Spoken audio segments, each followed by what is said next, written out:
Hi, Laura. Thanks for joining tonight. I'm going to give it just a couple more minutes, see if anyone else joins, and then we'll continue with the webinar.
Hello, welcome to JCI USA's webinar on Planning for Tomorrow, all about succession planning.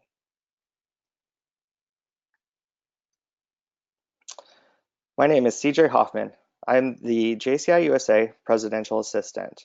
I have served in various roles from local member, local board director, local president to the national level, and various roles including national vice president. I currently serve as a presidential assistant to President Noel, as well as on the JCI Skills Development Committee. For additional support, you can always reach out to Justin Wesky, our Membership Development Director. So what is succession planning? Succession planning is all about identifying and developing potential leaders to fill key positions in the organization. Now, what are key positions? Some might say president and vice presidents. Others might say membership director, chief of staff, and marketing director. If a key member suddenly departs the company, a succession plan will have someone prepared and ready to step into the role, having had previous training and relevant exposure. That's why you need to have a long-term investment in recruitment, training, and replacement to ensure company leadership. We must recruit the correct individuals, and we must train them to replace the current leadership. So who are the correct individuals? You must decide who is best for your organization. Remember, the JCs aren't for everyone. We are an exclusive and elite company who caters specifically to the training and betterment of individuals who are focused on making a positive impact on their community.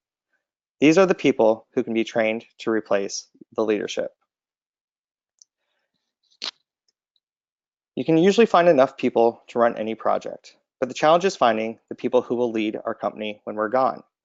When you find those people, you find someone to replace you, and that's when you've secured your company for decades.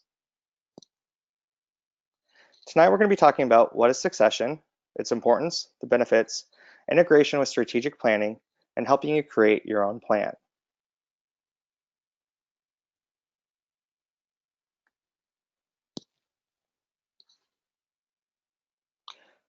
So being part of the JCs means you're part of a similar group of people. These people follow a mission and have similar values. When we find people that are aligned with those values, we start building a stronger organization. Grooming them to step into various leadership roles will help us start to build our talent pipeline.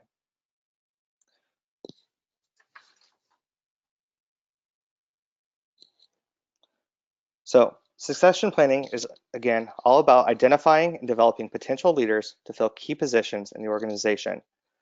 The focus is on a long-term investment in recruitment, training, and replacement to ensure company leadership. Remember, in JCI, we have a 1 year to lead philosophy.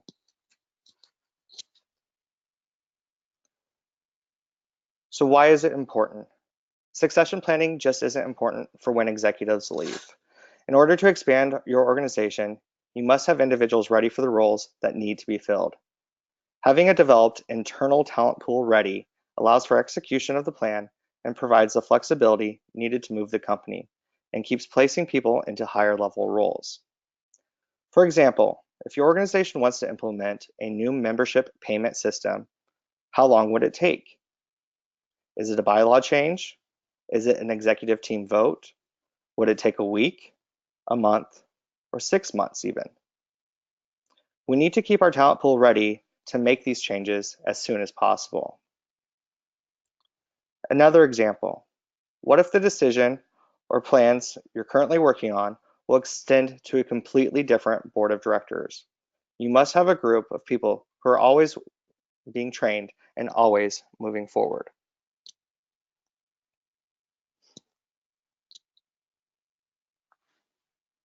If your internal talent pool is developed, moving up will be the norm, not the exception.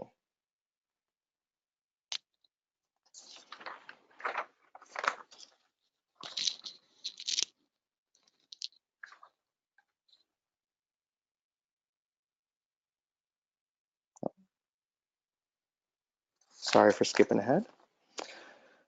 So what are the benefits? Succession planning allows for a company to run as a well-oiled machine. If everyone is on the same page, everyone moves toward the same goals. For example, if one person chairs the same project year after year, then the chapter is on their schedule. The chapter needs to wait for this person to start moving. If one person dictates the speed of the machine needs to start and stop. Projects and chapters need to be moving at all times. Most of your internal talent pool needs to be prepared to step into each project role. Succession planning allows for unseen changes. The goals of the organization might change midstream, and we must allow for quick movement within the plan. Imagine that during the Pennsylvania JC's planning session in November of 2013, a goal was set of having all chapters pay membership dues via PayPal to allow savings on postage and to expedite the payment process. In January 2014, the plan changed to implementing direct pay instead. The state board of directors were on the same page and were able to quickly change course to implement direct pay in July 2014. A 12-month goal turned into a 5-month reality. Succession planning proves the company is valid. The planning legitimizes the company from an outside perspective by proving that there is a purpose to the company. The plan needs to be made available to any member, prospective members, or anyone else who asks the question, what do the JCs do? We need to define your mission and make sure that everyone knows it. Succession planning answers the question, what's in it for me? It's harder and harder to keep the attention of younger individuals. When succession planning is tied with strategic planning, it lets your members know that there are goals and it provides for the next steps when those goals are achieved. It shows the members that you care about them and want them to be part of the plan. This prevents the mundane, circular, yearly tunnel that chapters and states sometimes fall into. And at the same time, succession planning also provides the platform for the questions. Why are we doing this? Why aren't we doing that? Should we continue? Is there something better? Is this project hitting our target market? If there is no plan to move forward, you can't answer these questions. We must provide the platform where everyone is comfortable asking the question, why? Succession planning provides a platform where confidence and ideas are a necessity.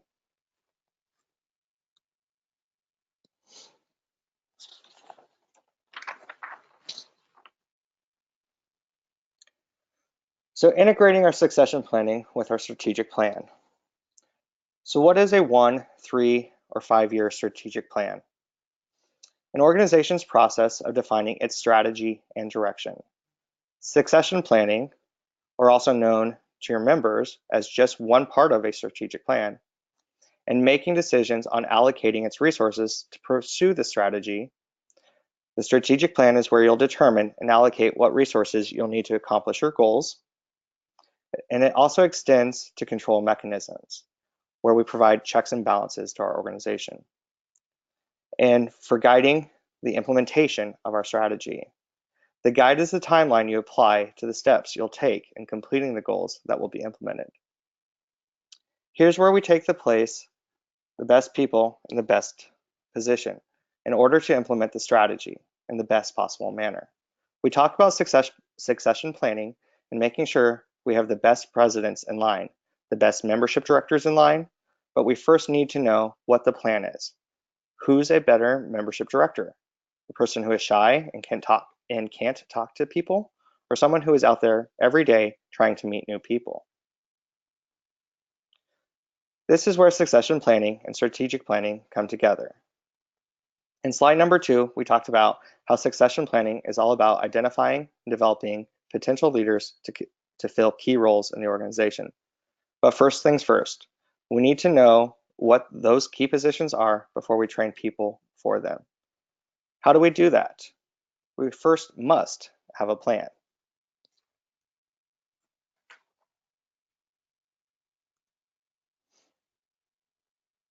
So succession planning, integration with strategic planning. How do we tie this together? In slide 2, we discussed the need to identify future leaders. This is equal to where's their talent. This is where the membership survey comes into play. You must know your members before you can guide them into the positions that will benefit them and the organization the most. If your chapter finances are low and you haven't had a treasurer with any banking background for 10 years, it's time to go find a new treasurer. Developing future leaders equals what's the strategy? This is where if you don't want to bring a skate park to your community, if you do want to bring a skate park to your community, are you going to talk to 40, 50, and 60-year-olds, or are you going to find the 14, 16, and 18-year-olds who can give you advice on building the best park? These are your future leaders. Go and develop them. Invest in recruitment equals what's the budget? Many states and many chapters don't even have a marketing line item in their budgets. You cannot invest in your members if there's no budget for them. Replacement equals when do members age out? Again, this is where the member survey and roster help. If half of your membership will age out 2 years into your plan, make sure you allocate the resources needed for recruitment, retention, incentives, etc.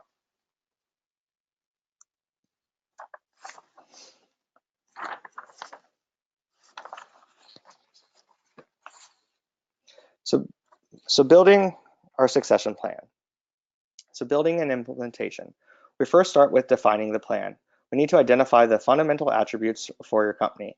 Apply our vision, mission statements, and areas of opportunity for the next 1, 3, and 5 years.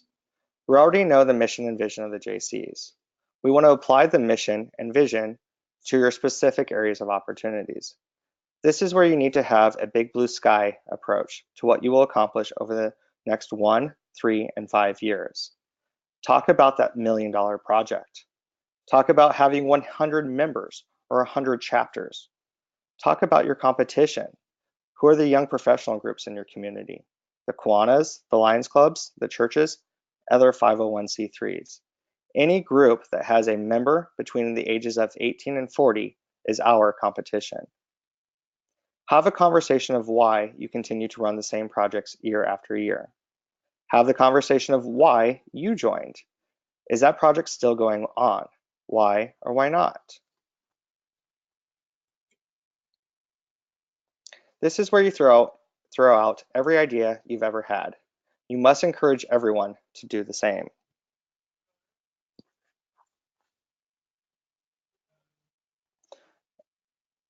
In JCI, our mission is to provide development opportunities that empower young people to create positive change. Every action and interaction within our organization should follow true to this main value. Be positive, empower, and have fun. If that's not the case, then stop what you're doing and rethink how we can do it better. Our vision in JCI is to be the leading global network of young active citizens. Our vision essentially means if we were to follow our mission and empower young people across the planet to make positive change, then we will be the leading global network of young active citizens. Doesn't this seem like a beautiful world?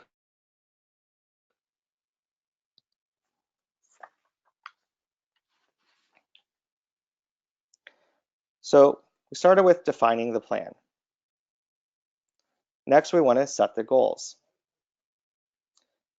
We want to define the path to accomplish our goals.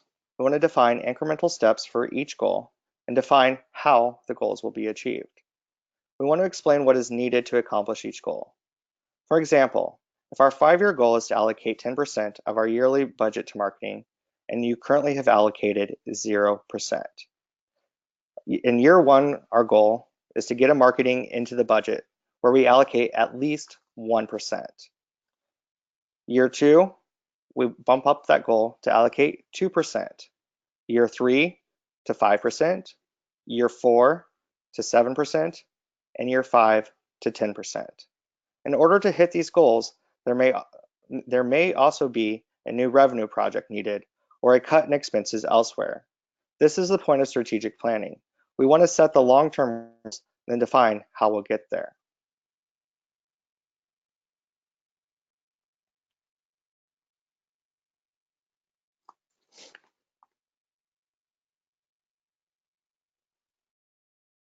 Revisit the plan often, whether that's yearly, bi-yearly, or even monthly. Much like our active citizens framework, we need to evaluate the progress that we're making. Changes to leadership, membership, and goals occur every single day. Has your chapter or state gone through the old school versus the new school tug of war? Maybe you have a member picked out for a particular position, and then he or she moves to another country or another state. The plan needs to live, breathe, and adapt.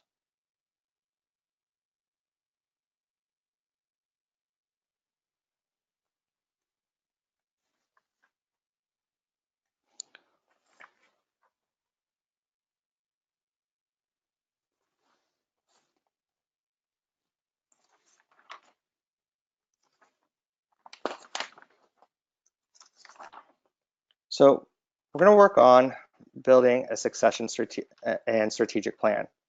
So with this, I'm going to open up for interaction, and we're going to talk about our board of directors.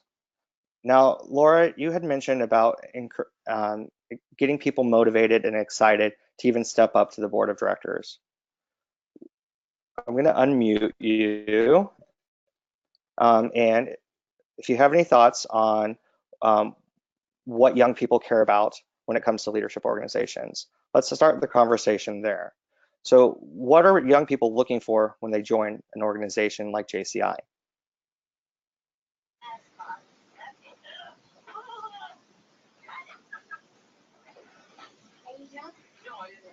I guess to get involved in the community. Okay, so if they're wanting to get involved in the community, I mean, what's the motivation behind that? Is it something going on at home? Is it something going on in the workplace? What do you see from your members when they seek you out?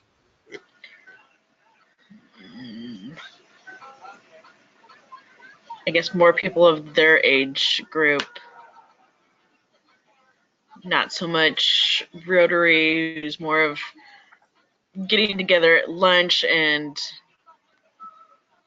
having speakers in.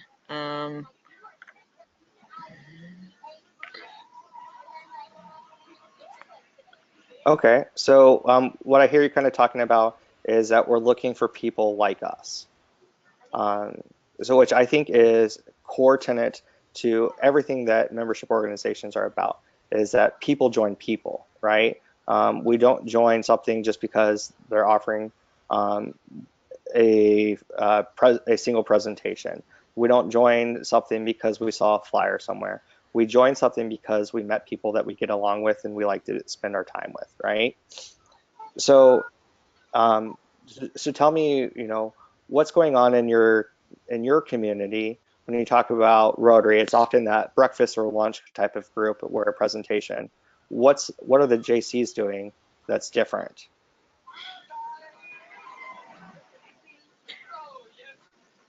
Good question. I mean, I try to reach out to the younger people or newer ones in different businesses. Okay. And when do you guys get together for your meetings? We meet once a month, usually at Pizza Hut, and usually the ones that show up are a couple aged out members and then one or two current members, plus myself.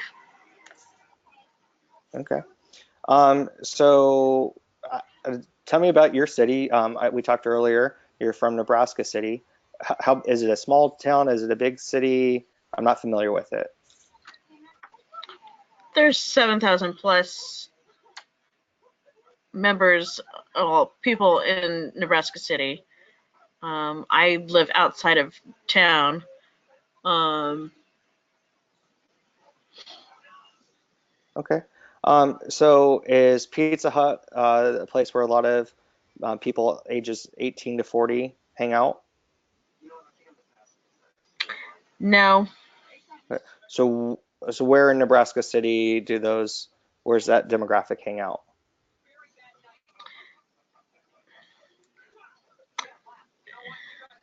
I guess at the Or, bars, kids' activities. They're too involved in what their kids are doing to get involved in an organization. okay.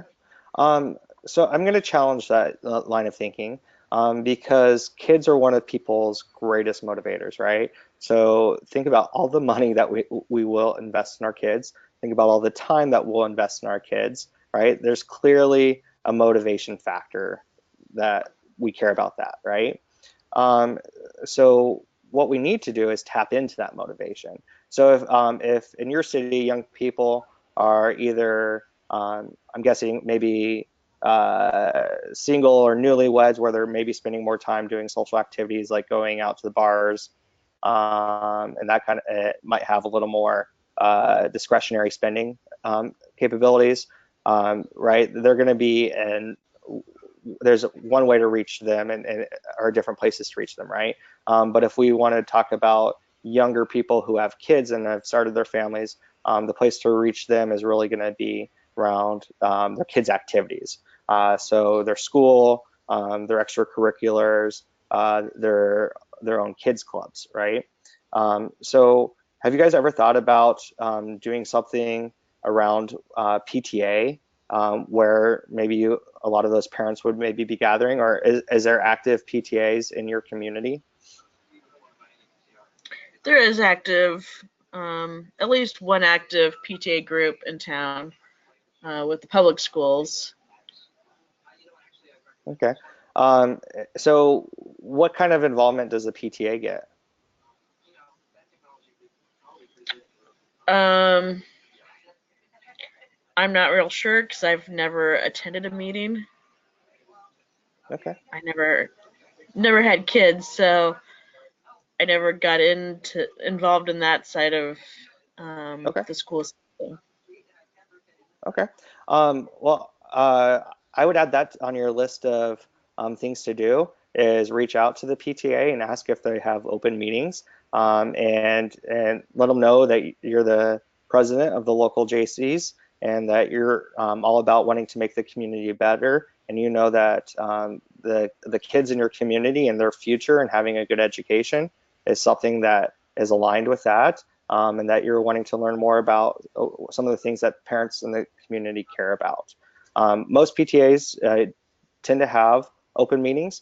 I think that could be a good place where you step outside of just expecting people to come to you and going to where some of our membership demographic is. I think once you'll find there is you'll find other young people who are willing to spend time on projects because they have a big motivation factor, right, of doing something for their kids and making sure that their kids are getting a good education.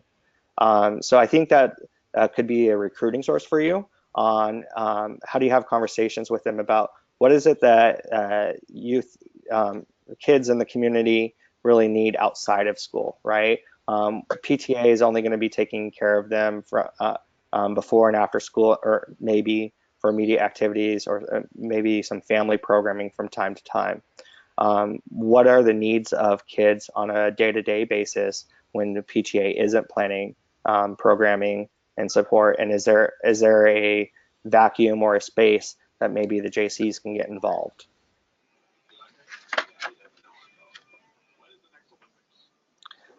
So I think when we talked about building a board of directors and trying to figure out who needs to be there and why, I think it's starting to go towards reaching out towards these groups, right? So if our demographic is tied up with their kids, let's go to where their kids are. So the PTA is one of those first things that comes to my mind. What are other things that parents are getting involved in with their kids in your community?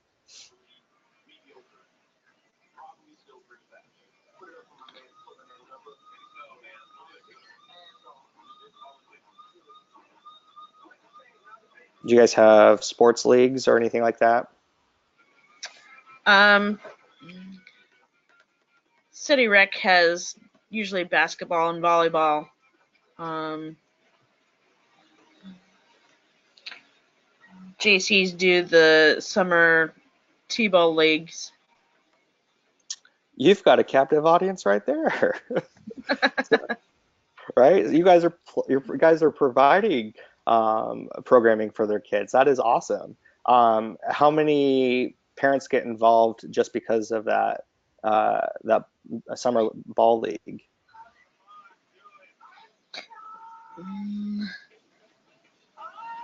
We used to recruit that way, Hmm. but yeah, they don't get too involved in helping with the concession stand or coming to a meeting. I mean, I usually do my meetings June, July, and August out at the ballpark just for that factor, but Hmm. nobody comes and joins us or, ooh, what's that group sitting over there kind of thing. Okay. Do you guys do anything social for the parents in that league?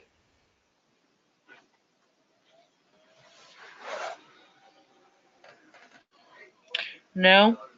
Okay. Um, just a thought. I mean, what if you guys did something outside of the games directly themselves? That if you did like a Weenie Roast or something where it was parents only, and you want to get them to get together to get to know each other socially. I think that could help promote some good sportsmanship probably across teams. I know when I worked for the Y, parents were sometimes the worst part. of youth sports was because they would, not necessarily set the best examples. And I think, if we get people socializing together, maybe that's an opportunity to promote better behavior because we're less likely to, be yelling at other parents or across or at the umpires or something like that when we know people better, right? So I think there might be some challenges that you probably face naturally in your league that you could start to work on, but also, start to engage those parents in a different way. And what if it was looking at what are the other vacuums? What's the unfulfilled needs for kids? If you guys are just providing the summer softball, baseball leagues, what other leagues could be possible for kids in the community that aren't currently being offered? And is that something that maybe the JCs could help facilitate bringing about?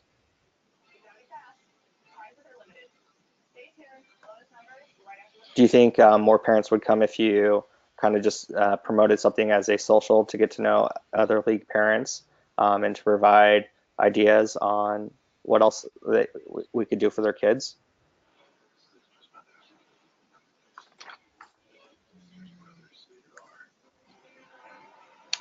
Maybe. Maybe. Just something to think about. One of the things I heard you say was that they get too involved. What do you mean by that? Their kids are playing soccer and doing dance and something else, or one kid's doing dance and scouts while the other one's doing football and scouts and piano lessons, and I don't Okay, get a so lot of commitment gotcha. So it's not that even they're getting 1 hour. too, so it's not that they're too involved in running concession stands or anything. Their kids are committed to too many things that they don't have the time to give to help with the league. Is that what I Right. heard? Yes. Okay. Okay. Um, yeah, definitely understand, that challenge.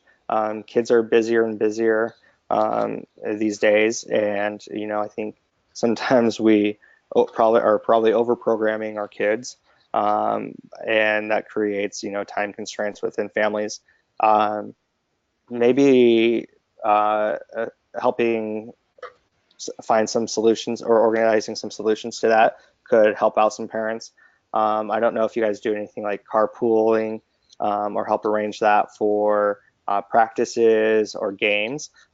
Maybe that was something that if we had parents rotating through carpools and to help get more kids there while parents are running other kids around, maybe that's an opportunity for us to free up some time.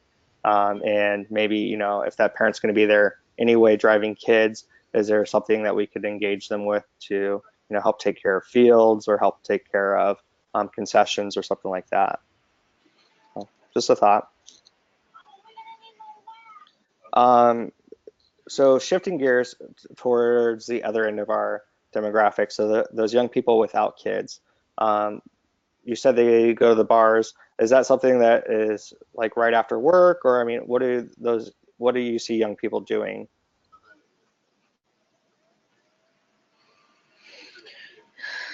Um,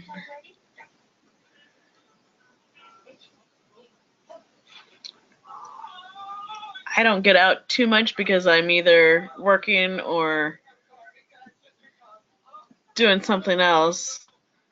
Um, Okay. I definitely understand that we're all busy ourselves as JCs. I think it might be an opportunity to challenge you to do something outside of your comfort zone when you do have some free time. Maybe try to get to some of those places that you think young people might be hanging out at. Maybe that's a different way of doing a community survey instead of, actually handing out questions or something. We could actually survey what is the social scene like in Nebraska City? If we go to places where we think young people are hanging out and we find out that it's just a bunch of regulars in their 40s, 50s, 60s, that's not necessarily where we, proving our hypothesis true. So maybe keep exploring the city until we do find where those people are hanging out. If that's if you think those young people without kids are interested in happy hours, maybe that's something we can work with some key businesses in town, or some local restaurants or social establishments that we could organize some happy hours for young professionals in the community, so we can start to bring them together at some of the entertainment spots in town. I think bringing business into into an establishment helps us create relationships where that could benefit us in the in the future, where if we're bringing business into them, maybe they're willing to sponsor some of our projects because we help to create revenue for them. So I think the first thing that we need to do in finding that board of directors is deciding who are the key people that we need to be on it, and where are they spending their time. So if we need to find that treasurer who's got a finance or accounting background, right? Let's who are the main banks in town? Yeah, we've got about five or six different banks in town that we've been trying to work on. A couple people from some of those banks Mm-hmm. to Who do become you members. who do you guys bank with as JCs? My current treasurer, who's an aged out member, Mm-hmm. works for a bank that she's finally recruited her bank president and his Okay. wife. Okay. I was going to say, I think it's important that where we're doing business as JCs, that they're supporting us with members from their business as well. So I'm glad to see that you were able to get that bank president and his wife involved. Maybe that's a perfect person to kind of sit down with and say, hey, um, understand, as being a president of a bank, you've got some good leadership experience and strategic planning. Can you help us build up this strategic plan where we start building some of the talent within our organization? So as specifically for commitments from people related to professional experience they have. So who else is important to him as young employees at his company that maybe could come in to help with treasurer as well, right? Or don't be afraid to approach the competition that say, hey, we're not really getting support that we want from this company. What would support look like if we were to bring our business over here? Other ways, if you don't want to put people up against each other, CPA firms would be something that would not be threatening to a bank necessarily. So do you have like Tax Act or private CPA firms in town? What's that kind of look like? I say we've got a couple CPAs in town, but they're in the 50, 60 age demographic. Okay, so they're do they bring on any younger associates, or is that typically not something you see? Not typically we see. Okay. Do you guys have like what is it? Is it H&R Block? That's one of the big chains, right, for taxes. Right. Those chain companies tend to have younger people. Have you ever kind of reached out to them? Um, I've been in the office in town, and they're still in that over 40 demographic. Okay. Um, well, the other place to find finance people are in accounting departments. Who do you guys have any kind of financial services businesses in town, like any insurance companies, anything like collections, phone banks, or anything like that? No. Okay. Who is your biggest employer in town? Cargill and Honeywell. Okay. So Cargill doesn't typically, from my understanding, doesn't always have a lot of employees at all of its sites, but typically have some good engineers that have project management experience. Those are great people to bring on or try to recruit into um, your management VP positions, your project chairs, just because of the project management experience they bring from their professional setting.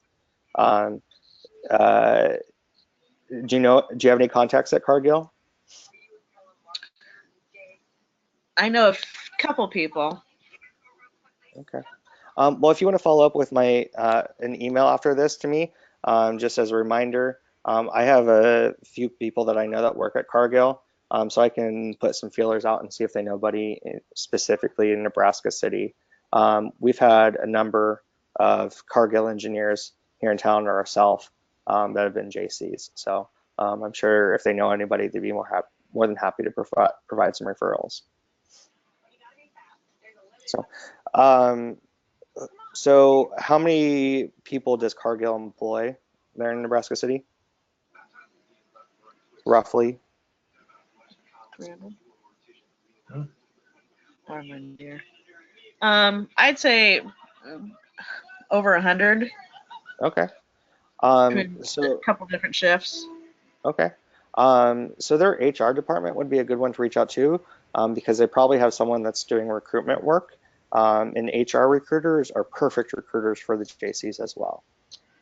So talking to some of those HR managers or directors, or if we have any alumni that are connected to some of those senior leadership positions in companies like Cargill, that would have younger professionals maybe working in sourcing and recruitment.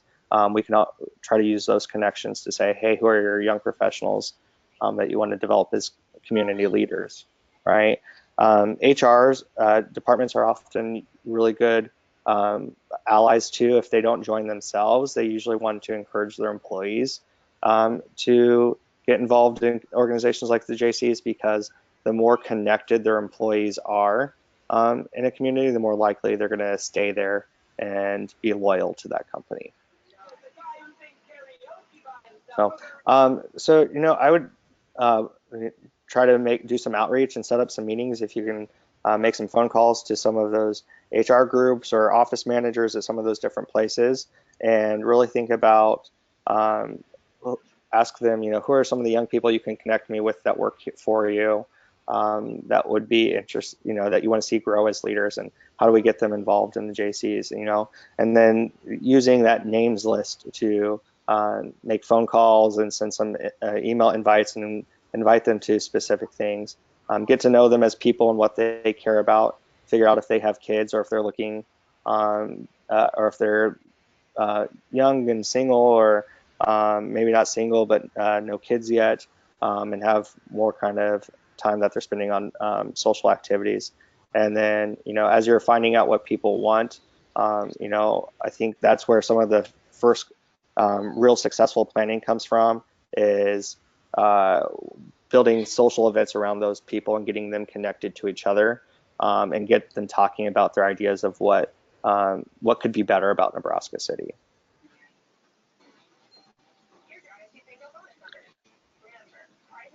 So when we talk about building that board of directors, we really have to decide who needs to be on it and why. I think with you being a small board of one, it's really about going out there and finding the key individuals that are willing to commit some of their professional skills to building an organization to really work on making the community a better place. So engaging some of those parents that want to make the community a better place for their kids. Engage some of those childless young people that want to have more entertainment options, more a desirable community for young people to live in, right? We can engage all those individuals with what they care about. So the biggest thing that we have to do after we get to know people and get them connected to each other is really deciding, what is it that we're going to promise?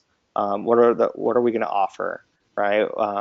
What is it that's really going to be valuable to them? Because we have to answer the why question, right? If I'm going to offer public speaking seminars, why would I do that? Well, because public speaking is a critical skill to any business leadership. Being able to talk to your team, being able to put on presentations to customers, being able to put on presentations in the community for whatever endeavors you might be seeking to do.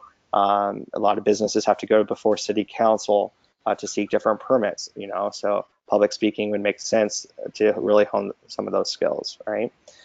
So everyone's going to ask, what's in it for me, right? So we've got to make sure that we're offering those opportunities for those individuals where it's going to help them add something to their resume, where it's going to add some value to their life if they're not looking for the professional development, add more important relationships to their network that they're going to enjoy. When you guys are bringing these people together, I mean, that's really where you can start to focus on what the group is going to offer the community. Right. So get all the big ideas, as we talked about, out there, and have everyone say it would be awesome if Nebraska City had this, or it'd be great if our kids had this opportunity. Get all of those big $1 million ideas out there, and then really kind of take it to the membership and ask them to decide what's most important and what's most important first for us to look at. And if that's something that we're going to be serious about going about, that's when we can start to build the plans on how we're going to get there with the roadmap. So what are we going to do to build business support and community support behind that idea? And then, who are the partnerships because of the people that we're recruiting in? What kind of support are they going to bring with them? So looking at building that succession strategic plan slide, those last couple things are international and company operations. A lot of times we talk about the sustainable development goals in JCI and talk about needing to run active citizen framework projects. And sometimes we don't understand that what we're doing already is aligned at some of those sustainable development goals. So it's just looking at what we're doing, sometimes through a different lens. Do you guys run anything for Toys for Tots? No. Okay. There's a different business that pretty much takes over for the Toys for Tots. Okay. But you said you run the summer ball league. What else do you guys do for projects? Next month we've got the JC Family Week, where we're doing Operation Christmas Child, bowling night, movie night, game night. Yeah. Well, some of those are definitely should be focused around building your membership and trying to accomplish some of what we had talked about earlier. It's I think we probably need to do some different work on outreach and getting exposure to groups that maybe we haven't thought about approaching before. But your Christmas project, your balls league, your softball baseball league for the summer, those are definitely aimed at some sustainable development goals. If you look at equal access to education, if you guys are providing sports for both young boys and young girls, right, we're giving them education opportunities. They're learning how to develop their soft skills and working with others. They're learning how to deal with conflict. They're learning how to deal with defeat and overcoming those kind of emotions and learning some of that emotional intelligence that we don't throw fits when we lose a game, right? It's about being proud of the effort that we put in and trying our hardest and learning from whatever mistakes we made so that we can win next time. So there's a lot of important work that we do or that gets accomplished through these projects. Sometimes it's just a matter of reframing it so that and looking at it with a new perspective of how does it actually align with some of those strategic development goals. The Christmas project, a lot of people don't understand, it's always something that we do because it makes us feel good, and it's it's a seasonal thing, and it kind of makes sense. But the underlying issue that you're really talking about addressing there is minimizing adverse childhood events.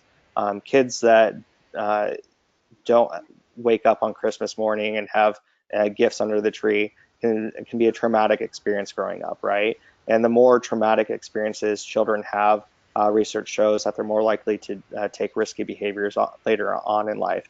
So they're more likely to engage in alcohol and substance abuse. They're more likely to have unprotected sex or sex out of relationships. They're more likely to drop out of school and not pursue higher education. They're more likely to, make compounded risky decisions. So like drinking and driving at high speeds. So there's a lot of research that is done around adverse childhood events, or ACEs for short, that you can get on. If you guys have a Community United Way or an Area United Way, they'll have a lot of research that you guys, they'll be happy to share with you. But it's really about how do we minimize those traumatic events in childhood, so that we can make more healthy youth. And then for those children that are experiencing traumas, how do we build resiliency skills so that they can overcome and they can endure and they can still experience success as well. So I think there is a lot of great work that we do that we don't always understand how it aligns with JCI on an international level, because we don't have to build water wells in our communities. We don't have to run refugee camps, right? The U.S. just doesn't face some of the similar crises that the rest of the world faces. But it doesn't mean that the work that we're doing doesn't matter, and it doesn't make impact, and it doesn't shape lives for the future. So encourage you to look out for some of those resources and really help build your own understanding of why we do some of those projects, so that we can speak about it in a different way. Because when we can talk about, we run this Christmas project because it's preventing that traumatic event in a child's life, that's where we can start to engage other people, and it makes sense. Okay, that's why I would give my time to that if I feel like I don't have enough time to give right now. And then the last piece of that, the company operations decide what processes are needed to implement and keep the plan moving forward over those years, right? It's understanding that change happens in increments. We're not going to wake up tomorrow and see that we've gone from a chapter of one president and 25 paper members and some 6 age-out alumni to a chapter of 100 with 75 people showing up on biweekly meetings that are giving hundreds of dollars and hundreds of hours every year, right? That just doesn't happen overnight. But it doesn't mean that it can't be the future of the Nebraska City JCs in 10 years, right? It's about how do we chip away at that and start to build progress. So, how do we look at getting a board of 3 people for 2019, right? So that's not just you. How do we get a president, a treasurer, and a secretary at least? Because when we start making that incremental change, and we realize that change is possible, and we can celebrate that success, that'll keep us motivated and keep us looking towards the future. And okay, 2019 we went from 1 to 3.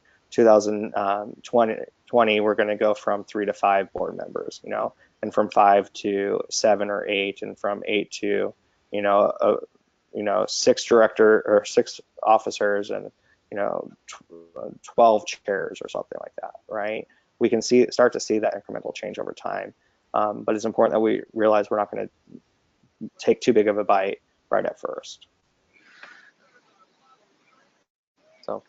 So that is my presentation tonight. Did you have any other questions, or did I answer, kind of what we talked about before the presentation started on how do we start to build that board in the first place? You gave me some ideas of some people to reach out to, and work at getting recruiting members and kind of refreshing my roster up. And but the other question is, why should I recruit members to join an organization in the state that's starting to age out, and there's no state board really. Mm-hmm. I mean, there's Cody Wilson, and one treasurer, and that's about it. Right. Well, I think it's not so much about the bigger organization all the time. I think we have to focus that, JCs is really about a grassroots organization. It's about what's going on with our neighbors and what's going on in our own backyard, because while we may be a global organization, it's most important that we act local. And that's the only way that we're going to really make huge changes in the world, is that we start focusing on our own community and what is the little piece that one person can do, and bringing a whole bunch of one people together to make their little impact, and bringing that together and make a greater impact. So I understand it can get frustrating, when we see a state leadership pipelines starting to shrink. But if we want to rebuild that succession plan for the state, it starts on making sure that we have local talent that we can bring up from local communities. And I think it's important to know too that just because we don't have a state organization doesn't mean that we're not part of that global network. We don't have to go from local president to state president to join national board, right? We can gain a lot of valuable experience and get involved in the higher levels if we really want to. We don't have to climb that traditional ladder. So, I mean, I think, why you asked, why do I recruit for a local organization when the state organization is kind of shrinking? I guess I ask to you, do you care about your community, and do you want your community to be a better place? Yes. Okay.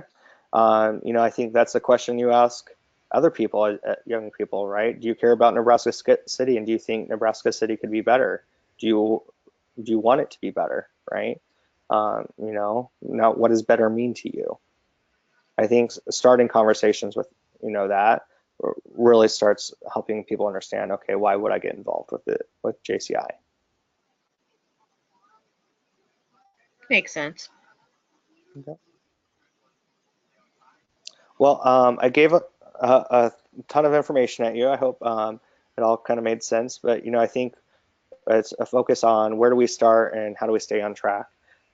So right now it's about getting to that goal. What makes sense for you for 2019? If you're doing it yourself, right, that's really hard. Is it 2 people? Is it 3 people?